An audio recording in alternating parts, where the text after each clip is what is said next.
तो कल के लेक्चर में हमने 3 क्वेश्चन सॉल्व किए थे और आज के लेक्चर में हम करेंगे एक तो 4th क्वेश्चन और एक 6th क्वेश्चन। इन दोनों क्वेश्चन को सॉल्व करेंगे, ठीक है। अच्छा, 5th क्वेश्चन मैं छुड़वा रहा हूँ एक बार के लिए आपको, ठीक है। ये क्वेश्चन हम लास्ट में करेंगे, समझ में आ गई? तो स्टार्ट करते हैं फिर 4th और 6th। अच्छा, मैंने थोड़ा बैकग्राउंड चेंज किया, आपको दिख भी गया होगा, क्योंकि जो पिछला जो बैकग्राउंड था ना उसमें कर्सर की प्रॉब्लम थी, बार बार कर्सर मिट जाता था। अब इसमें नहीं होगा ऐसा, ठीक है। एक बार मैं इसको मिटा दूं, ये क्लास में पहले ले चुका हूँ ना एक बार, तो ये बस इसको मिटाना पड़ेगा। देखो, अच्छा क्वेश्चन को है ना पहले आप खुद ब खुद पढ़ लेना, ठीक है। जैसे ये क्वेश्चन है, इसको पहले आप खुद पढ़िए, ठीक, फिर समझिए अपने आप कि क्या कहना चाह रहा है। उसके बाद देख करके उसके बाद लिखिएगा, साथ साथ मत लिखिएगा, नहीं तो दिक्कत आएगी आपको। तो देखो क्या कह रहा है कि सिद्ध कीजिए कि किसी वृत्त के किसी व्यास के, किसी वृत्त पर कोई व्यास है, उसके सिरों पर, उसके एंड पॉइंट्स पर हमने स्पर्शरेखाएं खींच दी। खींची गई स्पर्शरेखाएं मतलब स्पर्शरेखाएं खींच दी। हमें सिद्ध करना है कि वो समांतर होती हैं। समझो, जैसे ये एक वृत्त है,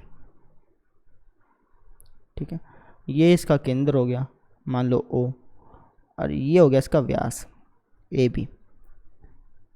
इस व्यास के सिरों पर, ये इस व्यास के सिरे हो गए ना A और B, इन सिरों पर मैंने स्पर्शरेखाएं खींच दी। एक तो इस सिरे पर जैसे ये स्पर्शरेखा खींच दी, एक इस सिरे पे खींच दी, ये स्पर्शरेखा खींच दी। तो हमें सिद्ध करना है कि ये दोनों स्पर्शरेखाएं जो मैंने खींची हैं ये दोनों समांतर हैं, ऐसा मुझे सिद्ध करना है। समझ में आई? एक वृत्त आपको दे रखा है, ये व्यास भी आपको दे रखा है, हमें सिद्ध करना है कि ये स्पर्शरेखा इस स्पर्शरेखा के समांतर है। कैसे करेंगे वो समझो। पहले मैं आपको लॉजिकली समझा देता हूँ, फिर मैं आपको लिख के दिखाऊंगा। तो आपको मालूम होगा, क्लास 9th में हमने पढ़ा है कि भाई दो रेखाओं को समांतर कैसे सिद्ध करते थे। याद है आपको? 6ठे चैप्टर में पढ़ा था। जैसे ये दो रेखाएं हैं, इन दोनों को समांतर सिद्ध करना है। तो ये दोनों रेखाएं समांतर कब होती थी?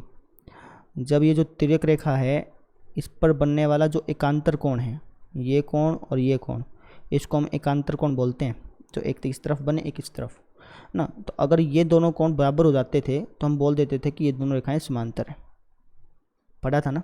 अच्छा, हमने ये भी पढ़ा था कि भाई अगर ये दोनों कोण बराबर ना हो तो कोई बात नहीं, आप एक काम करो, इस कोण को बना नहीं रहा हूँ मैं, आप समझ जाना, ये वाला कोण और ये वाला कोण, अगर आप इन दोनों कोणों को भी बराबर कर देते थे, जो कि संगत कोण होते थे, अगर आप संगत कोणों को भी बराबर कर देते थे तब भी ये दोनों रेखाएं समांतर होती थी।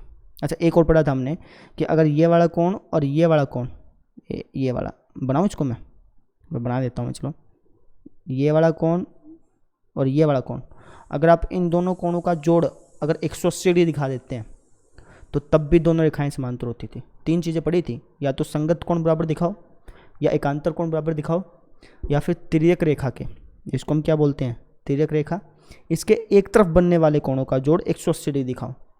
इन तीनों में से कोई भी एक दिखा देते थे और हमारी जो रेखाएं हैं वो समांतर हो जाती थी। सेम कंसेप्ट हम इसमें करेंगे।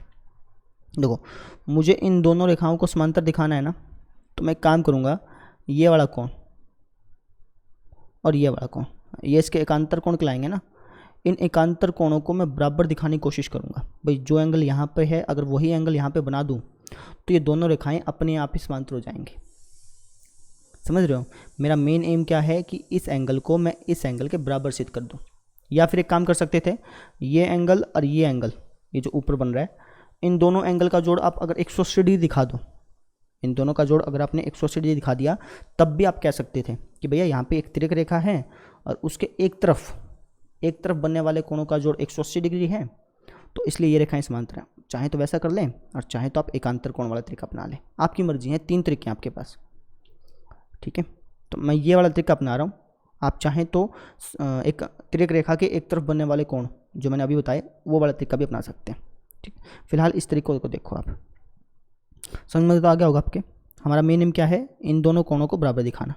ये दोनों कोण बराबर दिखाएंगे, फिर हम कह देंगे कि भैया ये एकांतर कोण है जो कि बराबर आए हैं, इसका मतलब दोनों रेखाएं समांतर हैं। सिंपल।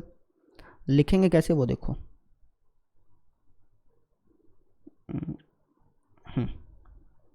हल। सबसे पहले आप लिखना दिया है भाई, जो आपको प्रश्न में दे रखा है। क्या दिया हुआ आपको? आपको एक वृत्त दे रखा है, एक व्यास दे रखा है और स्पर्शरेखाएं दे रखी है ना। सिद्ध क्या करना है? हमें सिद्ध करना है कि ये समांतर है। इसको लिख देते हैं। एक वृत्त दे रखा है ना, तो आप कह देना कि ओ केंद्र वाला एक वृत्त है। लिख दो, ओ केंद्र वाला एक वृत्त है। ठीक है, या फिर आप ऐसे लिख दो भाई, ओ केंद्र वाले एक वृत्त पर ए भी एक व्यास है। अपनी मर्जी है, कैसा भी लिख देना, ऐसा कोई दिक्कत नहीं है इसमें। ओ केंद्र वाला एक वृत्त है, ठीक है जी, इस पर एक व्यास भी था, तो हम कह देंगे ए भी एक व्यास है।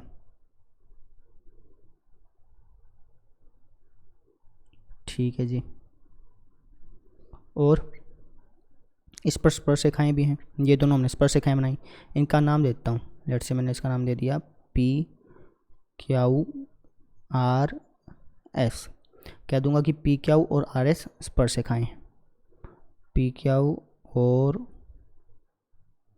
आर एस स्पर्शरेखाएं हैं, ये हमको दिया हुआ है। ठीक है, अब हम लिखते हैं सिद्ध करना है। भाई मुझे सिद्ध क्या करना है? देखो क्या सिद्ध करना है, मुझे सिद्ध करना है कि पी क्यू समांतर होगी आर एस के। पी क्यू समांतर है आर एस के, ऐसा मुझे सिद्ध करना है। अब करते हैं हम सिद्ध। तरीका तो मैंने आपको बता दिया, बस अब आप ये देखिए लिखना कैसे। आप कहेंगे कि भैया मुझे इन दोनों कोणों को बराबर दिखाना है ना, तो कैसे दिखा सकते हैं? सोचो पहले तो अपने आप। देखो ये एक स्पर्श रेखा है और ये एक त्रिज्या है। तो हमने पढ़ा था कि जो त्रिज्या होती है और जो स्पर्श रेखा होती है, ये परस्पर लंब होते हैं, मतलब एक दूसरे पर 90 का कोण बनाते हैं। तो ये कौन बनेगा? 90 का ना। ऐसे तो ये भी 90 का बनेगा, लेकिन क्योंकि हम इन दोनों कोणों को बराबर दिखा रहे हैं, तो इसलिए मैंने सिर्फ इसको बनाया। ऐसे ये वाला कोण जो है, ये भी कितने का बनेगा? 90 का। क्यों? क्योंकि भैया ये स्पर्श रेखा है और ये त्रिज्या है, तो यहाँ पे तो 90 का कोण बनना ही है ना। त्रिज्या जो होती है वो स्पर्श रेखा पर कितने का कोण बनाती है? 90 का। बताया तो था आपको। तो बस लिख दो आप कि angle P A O, P A O, चाहे तो पी ए बी भी लिख सकते हैं, लेकिन पी ए ओ लिखोगे तो ज़्यादा सही रहेगा, क्योंकि त्रिज्या की बात कर रहे हो ना आप, तो इसलिए मैं पी ए ओ लिख देता हूँ। ये कितने का है? 90 डिग्री का। ऐसे ही एंगल एस बी ओ, ये भी कितने का है? 90 डिग्री का, एस बी ओ, है ना। रीजन लिख देना। क्या कहोगे? कि जो त्रिज्या होती है, त्रिज्या स्पर्श रेखा पर लंब होती है।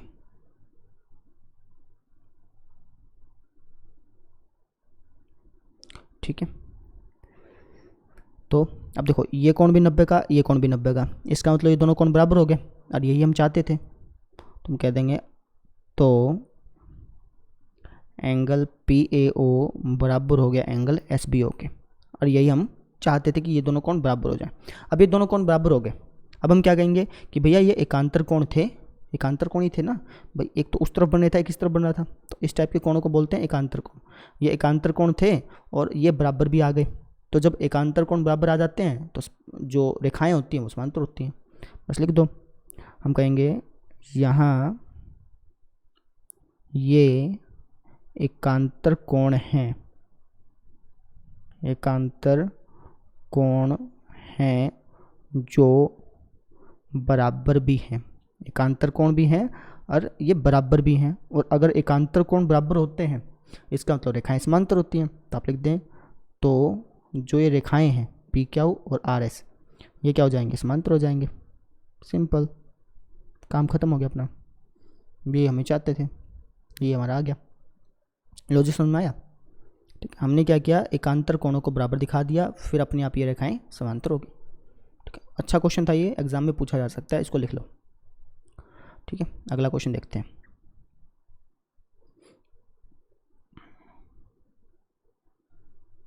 क्वेश्चन नंबर 6 करा रहा हूँ मैं आपको।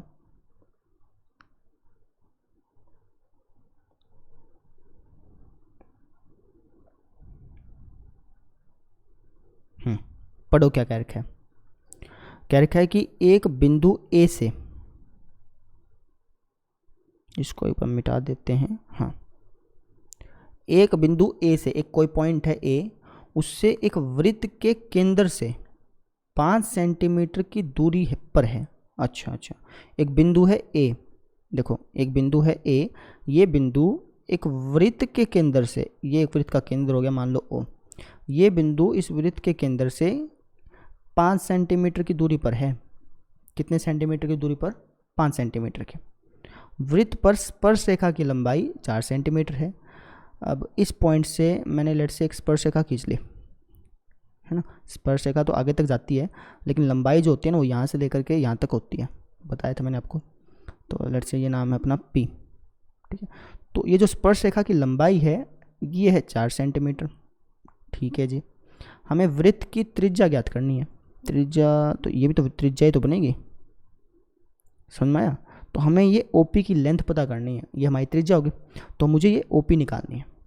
समझ में आ रही है? वापस समझ लो एक बार, देखो ये एक बाहरी पॉइंट है, ये पॉइंट वृत्त के केंद्र से 5 सेंटीमीटर दूर है। इस पॉइंट से मैंने एक स्पर्श रेखा बनाई, उसकी लेंथ है 4 सेंटीमीटर। मुझे इसकी त्रिज्या पता करनी है।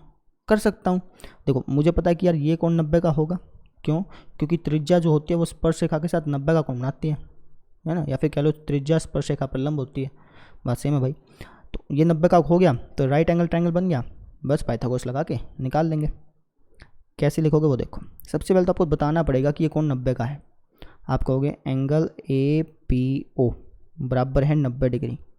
रीज़न भी देना पड़ेगा क्यों 90 का है, क्योंकि जो त्रिज्या होती है वो स्पर्श रेखा पर लंब होती है।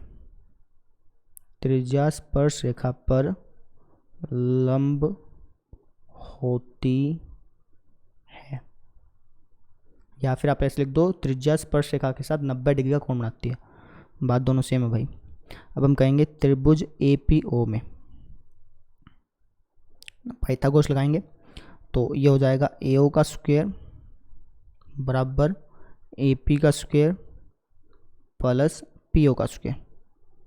ये कर्ण है ना, 90 के सामने वाला कर्ण हो गया, तो इसलिए मैंने इसको यहाँ पे लिखा है। AO कितना है? 5 सेंटीमीटर है ना। तो 5 सेंटीमीटर लिखना चाहें या 5 लिख दें, आपकी मर्जी, कोई दिक्कत नहीं है इसमें।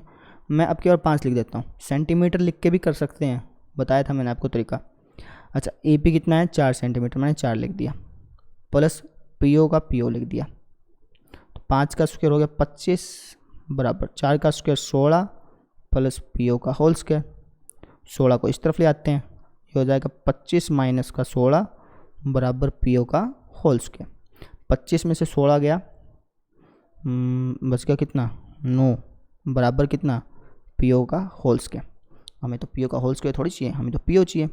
तो PO निकालने के लिए इसका रूट कर लो, तो इसका रूट करोगे तो 3 आएगा। इसका रूट वैसे 3 भी आता है, -3 भी आता है, लेकिन माइनस निशान को हम इग्नोर कर देते हैं क्योंकि लेंथ तो नेगेटिव होती नहीं है। तो PO की लेंथ कितनी आ गई? 3 सेंटीमीटर। तो आप लास्ट में लिखिएगा, इतना लिख लिया होगा आपने। अब देखिए लास्ट में आप लिख लीजिएगा, अतः वृत्त की त्रिज्या कितनी है भैया बताओगे? वृत्त की त्रिज्या है सर जी हमारी 3 सेंटीमीटर। तो इस तरीके से आपने क्वेश्चन को सॉल्व करना था, आसान था, कोई दिक्कत नहीं थी इसमें, ठीक। तो बस आज के लिए सिर्फ इतना ही करते हैं। अभी हो गए हैं 7:54, है ना। 8 बजे ये वीडियो डालनी होती थी, लेकिन आज लेट डालेगी, चलो कोई बात नहीं। तो आप ये दोनों क्वेश्चन कर लीजिएगा, बाकी क्वेश्चन कल करेंगे।